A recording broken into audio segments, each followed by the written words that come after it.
Which of the following is correct for the adsorption of gas at a given temperature on a solid surface? No guys, इस तरह ये वाले जो question है ना बहुत बार रिपीट हो चुके हैं डिफरेंट डिफरेंट एग्जाम्स में, जेई में भी हो चुका है। अगर आप मेरा पार्ट 1 देखोगे तो उसमें भी आपको दिख जाएगा, राइट।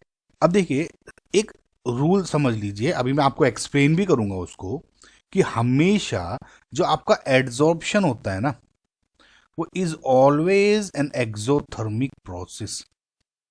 हमेशा ये एक एक्सोथर्मिक प्रोसेस होगा, मतलब during adsorption heat will always be released from the system. इसका मतलब डेल एच यानी enthalpy change will always be less than zero. समझ रहे हैं? नाउ ऐसा होता क्यों है?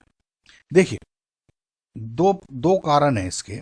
सबसे पहले तो beat physics option, for example एक सॉलिड सरफेस है, ठीक है, तो यहाँ पे आप केमिक्स ऑप्शन करा रहे हैं, यहाँ पे फिजिक्स ऑप्शन। तो फॉर एग्जाम्पल अगर ये गैस पार्टिकल्स हैं आपके, ये गैस पार्टिकल्स हैं जो एड्सॉर्ब होने जा रहे हैं इस सॉलिड सरफेस पर, ठीक है। तो in case of physics option यहाँ पे वीक वॉन्डरवॉल फोर्सेस का इंटरेक्शन होता है और इसकी वजह से ये एड्सॉर्ब हो जाते हैं। क्या होगा? Weak van der Waals forces. And on the other hand यहाँ पे जो केमिस्ट ऑप्शन के केस में क्या होगा? बॉन्ड फॉर्मेशन होगी। समझ रहे हैं? सो अब ये जो वीक वॉन्डर फोर्सेस के क्रिएट होने की वजह से या बॉन्ड फॉर्मेशन होने की वजह से जो नेट एनर्जी है या हीट है या एंथैल्पी है, डिक्रीजेस, हमेशा डिक्रीज होती है, और जिसकी वजह से डेल एच हमेशा लेस देन जीरो होता है। ऑल्सो जो ये इंटरेक्शन हो रहा है on the surface in particles का, इसकी वजह से जो रेसिडुअल फोर्सेस है, फॉर एग्जांपल सरफेस टेंशन हो गया, राइट, ये हमेशा डिक्रीज हो जाती है ड्यूरिंग। ये भी आपका सवाल पूछा जा सकता है कि what happens to the surface tension when adsorption happens.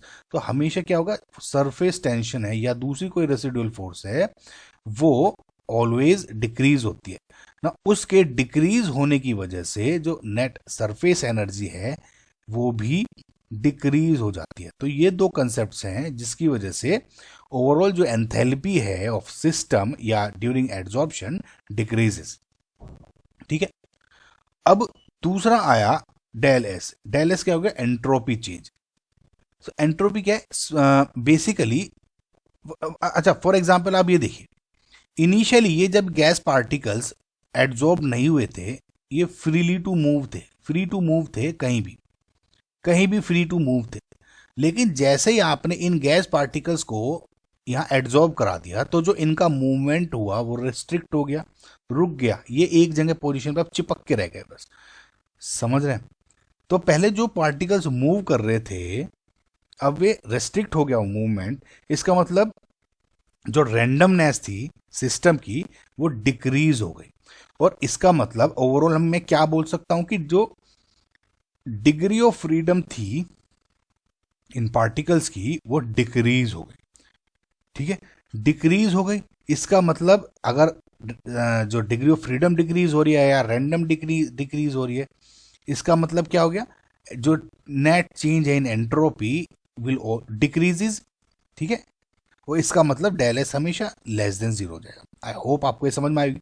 Now del H less than zero हो गया, del H greater less than zero हो गया, दोनों ही। यहां तो आपका क्वेश्चन हो गया आंसर ये। अब what happens to the free energy? Del G से क्या होगा? इसका तो हो गया आपका ऑप्शन 3, तो वैसे करेक्ट आंसर हो गया।